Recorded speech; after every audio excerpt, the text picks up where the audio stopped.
Hello there. Thank you so much for tuning into this channel. My name is Tosin Tender. Don't forget to like and subscribe. I am so counting on your comments as well. Thank you.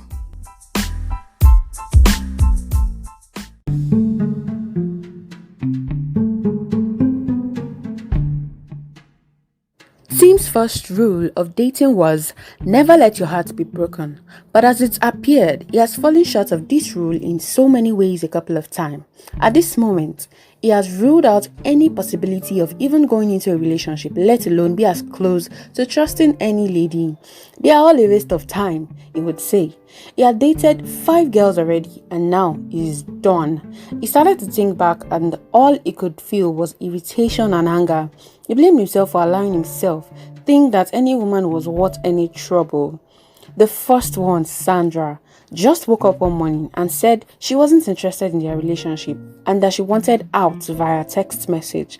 Come on, who does that? He didn't even understand, but he let her go. The second girl, Jane, broke up with him because he was a broke-ass nigga according to her, because he didn't dress well and he could not maintain a high standard.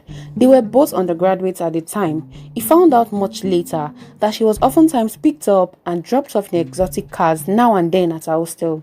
Although he had started to dress well, he didn't give it up. It was good for him, wasn't it?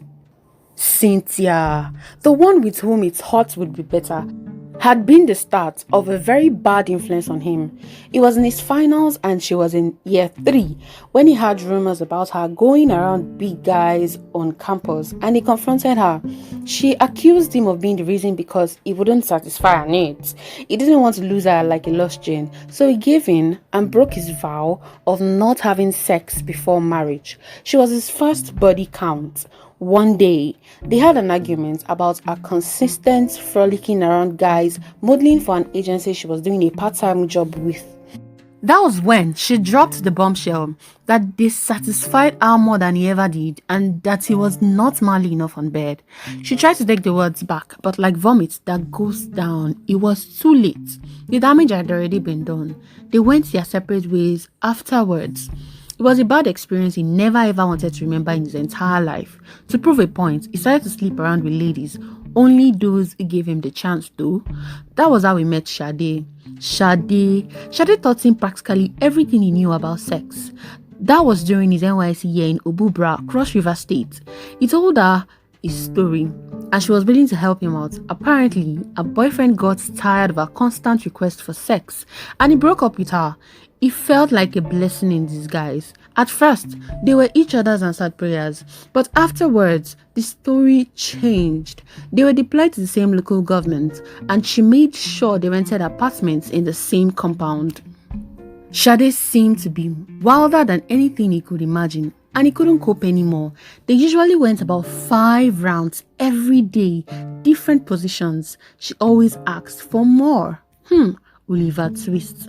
Some days, Tim would run to the Christian family house for core members to spend the night or days as a way of escape. And anytime he came back, she usually gave him the Wafe Kulalei treatment.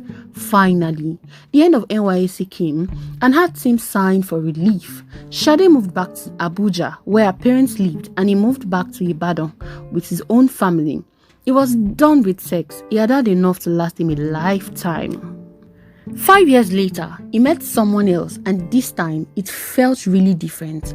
He had met Abimbola Curtis in the most impossible situation. He was walking along the way somewhere in Ibadan, the capital of Oyo State in Nigeria. It was 6 p.m. Tired and spent for the day, Tim dragged himself along Bodija somewhere in Ibadan with a line of thoughts occupying his mind. Food, a cool bath, and sleep. The weather has not even been helping these days, he thought to himself. The year was running to an end and it was the 11th month of the year, and that period usually boasts of serious dry weather. This was not an exception, as it seemed much worse than he had ever experienced. Soaked equally in his thoughts and perspiration, he tried not to be conscious of the weather and focused on the reason going home seemed like heaven.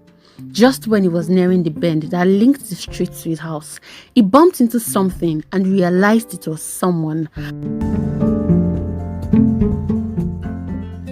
Thank you for tuning in to this episode of Reflex titled When Love Happens. I'm sure you really enjoyed it. I am super excited to tell you that the next episode will be super exciting as well. Please don't forget to like, subscribe, and turn on your notification. Don't also forget to comment. Thank you very much and do take care of yourself.